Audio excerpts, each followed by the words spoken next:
जय माता की भक्तों। अहोई आठों की व्रत कथा। एक नगर में एक साहूकार रहा करता था। उसके 7 लड़के थे। एक दिन उसकी स्त्री खादने में मिट्टी खोदने के लिए गई और जो ही उसने जाकर वहाँ कुंडाली मारी, त्यों ही सेही के बच्चे कुंडाल की चोट से सदा के लिए सो गए। इसके बाद उसने कुंडाल को स्याऊ से खून से सना देखा तो उसे सेह के बच्चे के मर जाने का भय हुआ, परंतु वह विवश थी और यह काम उससे अनजाने में हो गया था। इसके बाद वह बिना मिट्टी लिए ही मन में खेद करती हुई अपने घर आई। उधर जब से अपनी घुड़काल में आई तो अपने बच्चों को मरा हुआ देखकर नाना प्रकार से विलाप करने लगी और ईश्वर से प्रार्थना की कि जिसने मेरे बच्चों को मारा है उसे भी इसी प्रकार का कष्ट होना चाहिए। तत्पश्चात सेही के पाप से सेठानी के 7 लड़के 1 साल के अंदर ही समाप्त हो गए, अर्थात मर गए।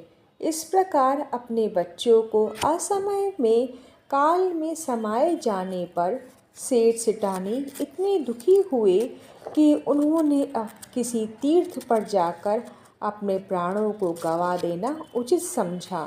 इसके बाद वे घर बार छोड़कर पैदल ही किसी तीर्थ की ओर चल दिए और खाने पीने की ओर कोई ध्यान ना देकर जब तक उनमें कुछ भी शक्ति और साहस रहा तब तक वे चलते ही रहे और जब वे पूर्णतया अशक्त हो गए तो अंत में मूर्छित होकर गिर पड़े। उनकी दशा देखकर भगवान करुणा सागर ने उनको मृत्यु से बचाने के लिए उनके पापों का अंत चाहा और इसी अवसर में आकाशवाणी हुई कि हे सेठ, तेरी सेठानी ने मिट्टी खोदते समय ध्यान ना देकर सेही के बच्चों को मार दिया था।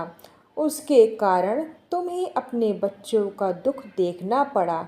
यदि अब पुनः घर जाकर तुम मन लगाकर गौ की सेवा करोगे और माता अहोई अजक्ता देवी का विधि विधान से व्रत आरंभ कर प्राणियों पर दया रखते हुए स्वप्न में भी किसी को कष्ट नहीं दोगे तो तुम्हें भगवान की कृपा से पुनः संतान का सुख प्राप्त होगा।